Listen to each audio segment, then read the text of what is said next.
neither JD nor I expected to find ourselves. Usha has always been someone who aimed high. Now, balancing the roles of second lady, wife, and mother to 3 energetic children, she and JD Vance seem to be managing it all, at least on the surface. But recently, Usha grabbed headlines when she finally broke into tears and revealed the truth about JD Vance. What did she say, and could this be the end for them? You know, obviously, this is like nothing we've done before.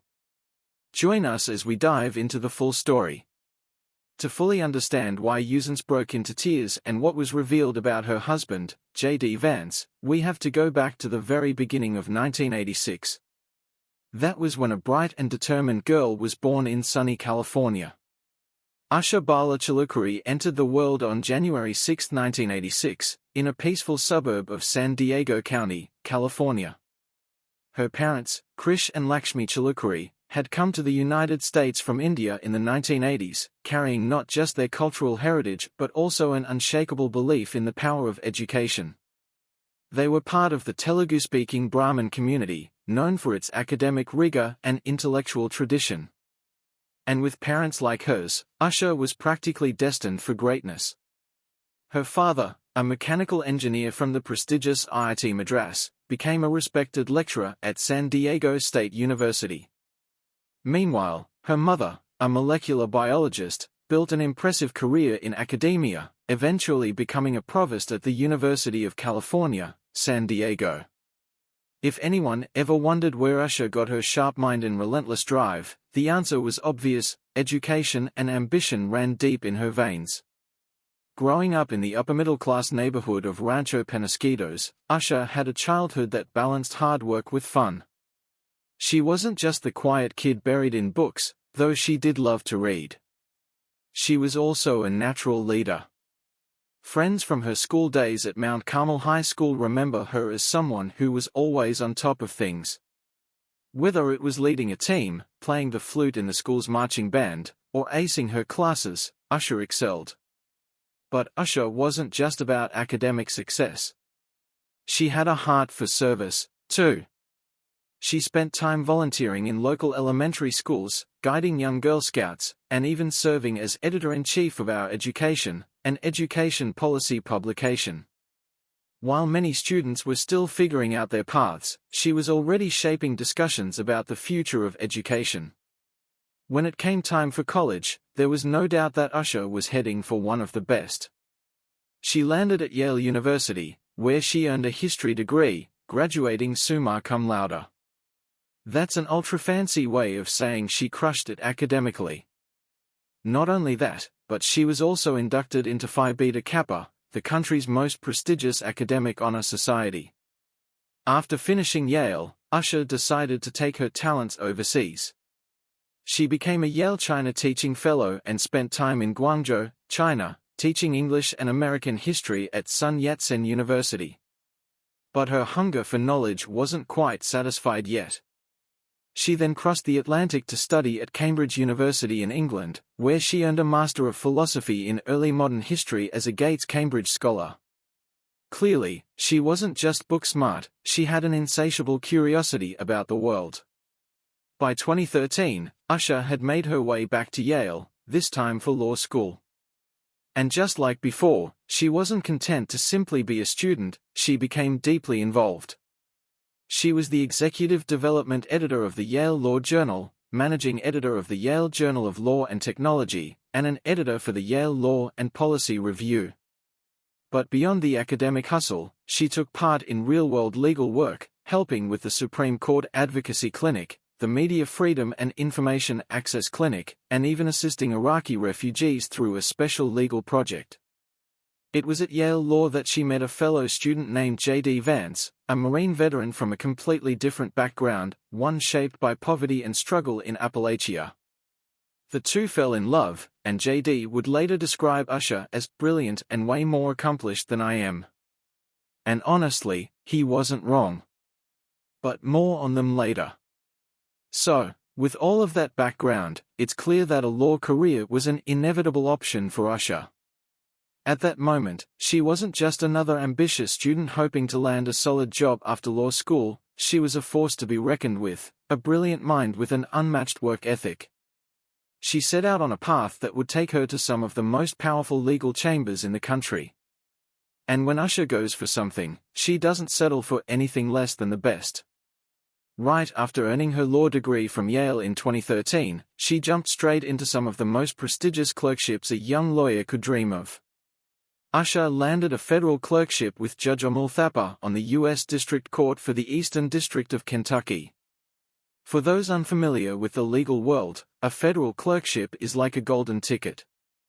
It opens doors to top-tier law firms, major government roles, and even the Supreme Court. But Usha wasn't stopping there. She quickly moved up the ranks, clerking for none other than then Judge Brett Kavanaugh on the Court of Appeals for the D.C. Circuit in 2014. And if that name sounds familiar, well, it should. Brett later became a U.S. Supreme Court Justice. Still, the biggest moment of her early career came when she landed a clerkship with the highest legal authority in the land, Chief Justice John Roberts of the U.S. Supreme Court. This is the kind of opportunity that only the most elite legal minds receive. While working under Chief Justice Roberts from 2017 to 2018, Usha was part of cases that shaped national policy. She even worked on Azar v. Gaza, a case involving a juvenile undocumented immigrant in U.S. custody seeking an abortion. Talk about high stakes. But Usha wasn't just content with an impressive judicial resume. She wanted to make an impact in the real-world legal field. So, she transitioned from clerkships to private practice, joining Munger, Tolles & Olson, one of the most elite law firms in the country. Working in both their San Francisco and Washington, D.C. offices, she handled major cases in higher education, local government, entertainment, and technology. In short, she wasn't just practicing law, she was influencing how it was shaped. Now, let's put this into perspective. While most lawyers might dream of handling just one high-profile case in their lifetime, Usha was juggling multiple. She worked with Hollywood giants like Paramount Pictures, the Regents of the University of California, and even the Walt Disney Company. One day, she could be dealing with a legal dispute involving a university. The next, she'd be knee-deep in entertainment law, crafting arguments that affected billion-dollar industries. And then there was Pacific Gas and Electric Company, a powerhouse in the energy world. If you know anything about California's energy landscape, you know that PG&E has been at the center of some of the most complex legal battles in recent history. And guess who was right there, navigating those legal waters? Yes, Usha. Even before she joined Munger, Tolles & Olson, Usha had already stacked up impressive experience. She had worked as a summer associate at Williams & Connolly, Tafts de Tintinius & Hollister, and Levine Sullivan Koch & Schultz, all highly respected law firms. With her borrowed missions in California, Ohio, and Washington, D.C., she was qualified to practice in some of the most influential legal hubs in the country. But here's the thing about Usha, she wasn't just about law. She had a life outside of courtrooms and legal briefs. She served on the board of the Gates-Cambridge Alumni Association and held a leadership role with the Cincinnati Symphony Orchestra. It was clear that while her career was incredibly demanding, she always found time to stay connected to education, the arts, and her community. And then, in a move that caught many by surprise, Usha did something unexpected. In July 2024, after nearly 6 years at Munger, Tolles & Olson, she decided to step away from her law career. She wasn't leaving to chase another high-powered position or to take on a government role. She was stepping back to focus on her family. Now, speaking of family, let's go back to the story, the beginning of which we have already heard. We know that Usha and J.D. Vance met at Yale Law School, but their story isn't just about two brilliant law students crossing paths. It's about two completely different worlds colliding in the most unexpected way. If you had placed their childhoods side by side, you might have never guessed they'd end up together. J.D. grew up in Middletown, Ohio, in a world of economic hardship, addiction, and broken family structures. he was raised primarily by his fiery but loving grandmother, Mama, who instilled in him a sense of toughness and resilience. Meanwhile, Usha's upbringing in San Diego was filled with academic excellence, structure, and the stability of a close Indian American family. Her parents, both accomplished scholars, had high expectations for their daughter. Success was more of a given than a goal. But fate, as it often does, had other plans. As we already mentioned, JD and Usha first crossed paths around 2010, working together on law publications at Yale. At the time, their connection was purely intellectual. They were both sharp, curious, and interested in big societal questions. They even organized discussions on social challenges facing white America, something that JD, given his background, was particularly passionate about. But somewhere along the way, JD began to see Usha as more than just a brilliant classmate. In his words, he was heartsick over her. He thought about her constantly, and the moment he found out she was single, he knew he couldn't waste time. He asked her out, and just like that, their friendship turned into something much deeper. Now, let's be honest, relationships in law school aren't exactly easy. Between endless studying, job interviews, and high-pressure environments, most students barely have time to sleep, let alone fall in love. But Usha and JD made it work. Through late-night conversations, debates over legal theory, and probably a few stressful exam seasons, their bond only grew stronger. Of course, like any couple, they had their fair share of challenges. JD has been open about the moments of frustration and growth in their relationship. He once stormed out of a hotel room after a bad job interview, feeling defeated and overwhelmed. Usha, always the level-headed partner, made it clear, it's never acceptable to run away. That's the kind of grounded wisdom that would come to define their marriage. By the time they graduated in 2013, it was clear they were in it for the long haul. In 2014, they made it official. Their wedding was a beautiful blend of their two cultures, held in Kentucky.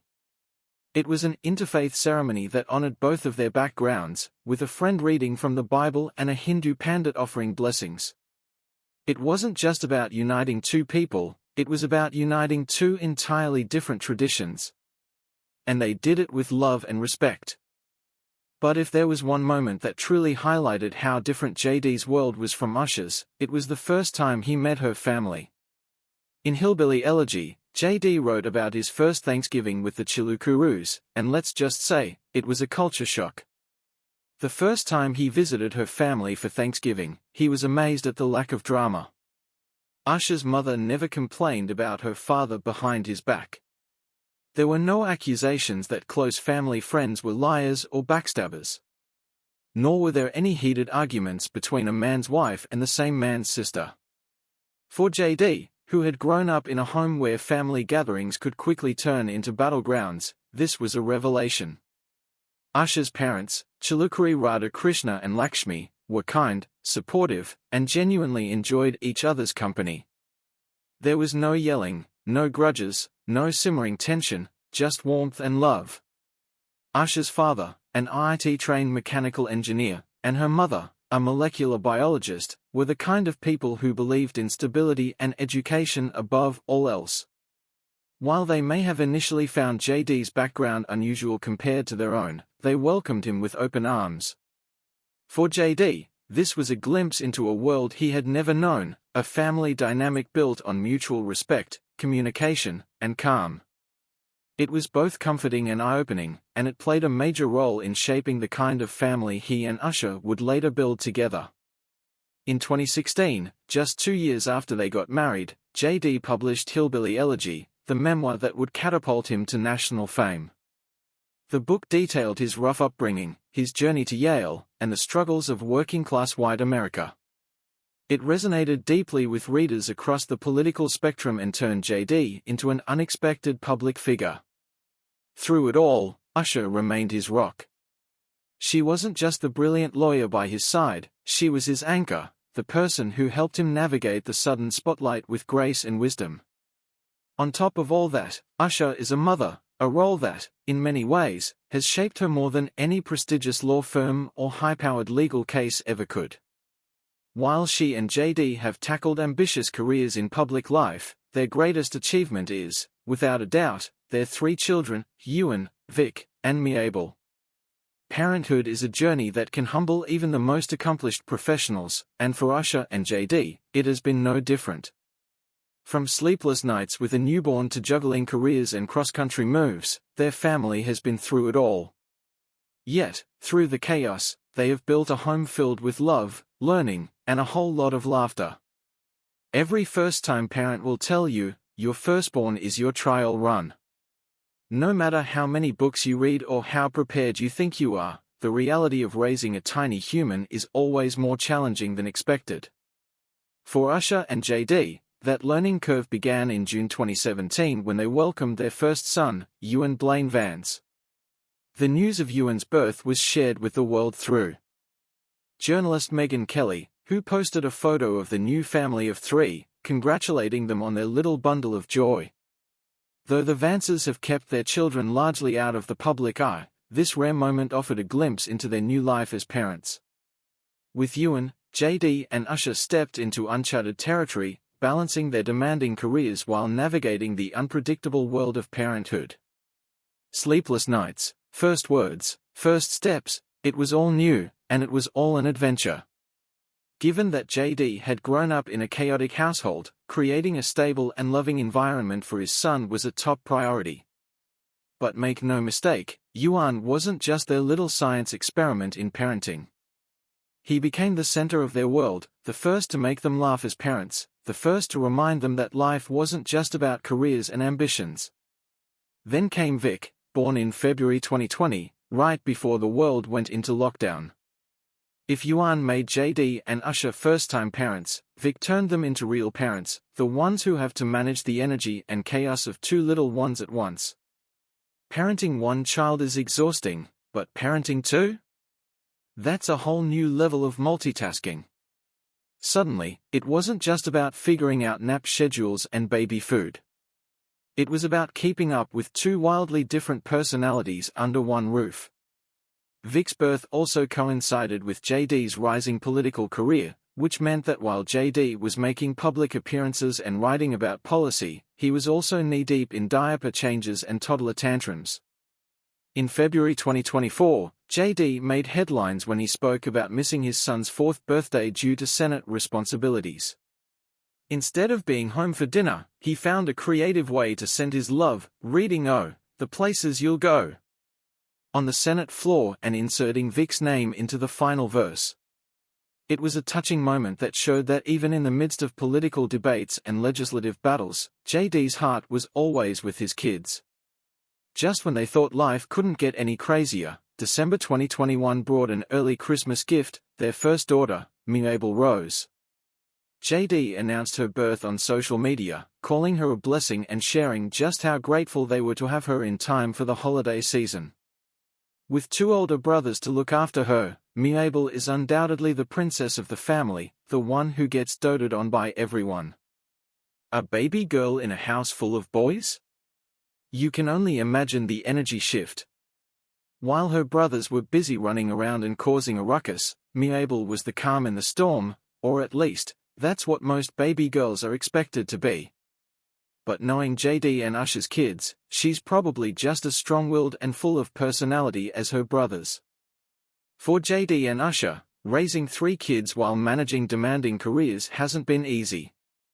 There were late nights, missed birthdays, and moments of exhaustion. But through it all, they've remained a team. The Vances at the inauguration. Fast forward to January 20, 2025. The nation is watching. History is unfolding. The eyes of the world are locked on Washington, D.C., as J.D. Vance takes the oath of office, officially becoming the Vice President of the United States. He is only 40 years old, making him the 3rd youngest Vice President in American history, trailing just behind John Breckinridge and Richard Nixon. Standing by his side, as she always has, is Usha Vance, now the Second Lady of the United States and the first in American history to be of Indian origin and Hindu faith.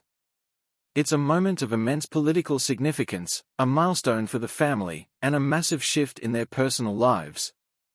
But let's be real for a second, despite all the grandeur, prestige, and historical weight of this day, at their core, they're still just two parents of three small kids. And no amount of political power can make parenting easier. The inauguration was as ceremonial and dignified as expected, until the reality of raising three little ones crept in. While JD was being sworn in, looking every bit the composed and polished statesman, Usha had her hands full. Quite literally. As the cameras panned to the Vance family during the ceremony, an instantly relatable moment unfolded. Their son, likely tired, overwhelmed, and utterly unimpressed with the hours of formal proceedings, started squirming in his seat.